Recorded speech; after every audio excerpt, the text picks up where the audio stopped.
Tormented Souls is different from your usual Souls game. You see, while Demon Souls and Dark Souls are action RPGs, Tormented Souls sets itself apart by actually being a Resident Evil 2 clone. Likewise, in Dark Souls you can't pause, but in Tormented Souls, you spend half the game messing around in the pause menu. Tormented Souls is a survival horror game which thankfully makes the terrible nostalgia bait tank controls optional, allowing you to control your character properly if you use the analog stick, and allowing you to use the traditional tank controls with the D-pad if you're doing a challenge run or you're just retarded. It's a good thing I didn't decide to stream this game because the opening cutscene shows almost full frontal nudity, as your character wakes up naked in a bathtub and discovers one of her eyes has been removed. This is another way it deviates from other games with souls in their name. While those games are made by a guy with a foot fetish, Tormented Souls was made by a guy who's apparently into skull fucking. Now, I've never really been into survival horror. The limited ability to save, the intensive inventory management, the combat that never allows you to feel powerful. Nearly every intentional choice that defines the genre is very hard to tell apart from simple bad design. That limited ability to save was the first thing this game brought back that I truly hated. This feature may be nostalgic for any survival horror fans out there, but you should be aware that nostalgia is the only real value this mechanic brings. You see, to save you have to get these tapes and take them to rooms with tape recorders. The thing is, the only indication of where the tape recorder rooms are is this microphone icon that shows up on the map, and this easily loses its meaning when it's on a map with several other symbols, none of which are explained. My first session ended with me deciding I'd had enough, not being able to figure out where to save, and spending at least another 15 minutes on Google trying to find some coherent answer for where a save room is. That's the biggest part of why I hate the classic survival horror save system.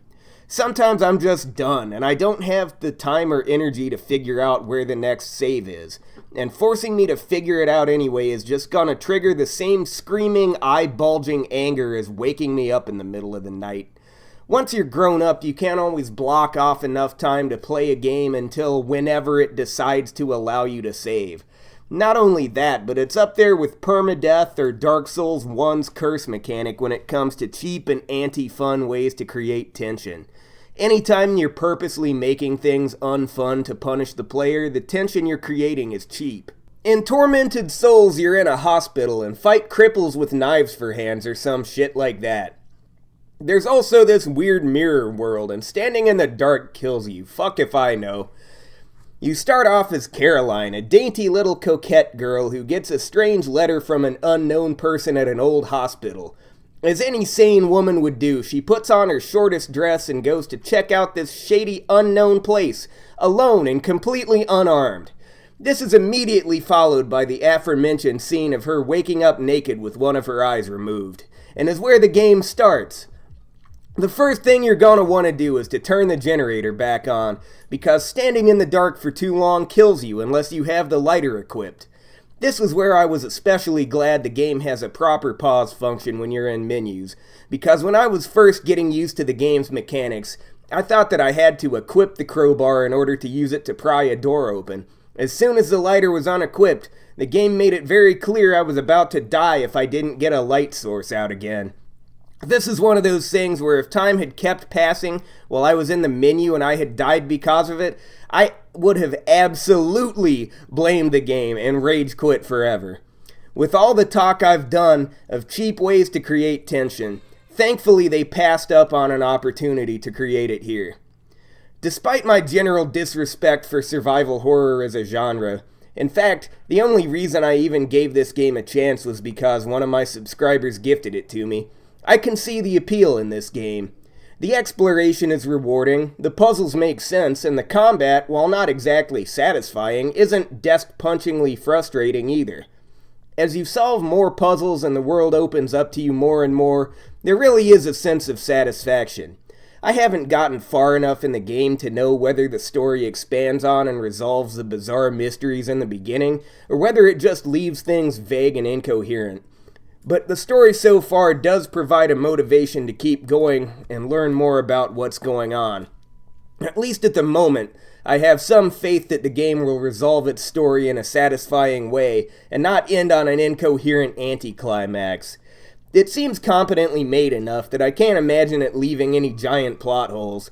It sticks to the fixed camera angles that old school survival horror games had, and there are a lot of opportunities for something like that to end up being cheap. But so far they've designed the game around it well enough that it hasn't forced me to blindly stumble into an enemy. While combat is tough and you need to manage your resources well in order to survive, enemies actually stay dead when you kill them, and the game gives you just enough ammo and healing items to clear rooms of enemies, assuming you explore fully. Running up close to finish an enemy with the crowbar after you knock him down also helps save ammo, and the risk of getting hit is relatively low. While I wouldn't say that this game has converted me to a survival horror fan, it is fun enough to keep going back to when I'm in the right mood. While I still don't get why a lot of the survival horror mechanics were missed enough for someone to bring them back, this game manages to be fun when I have enough time and patience to deal with its save system and resource management.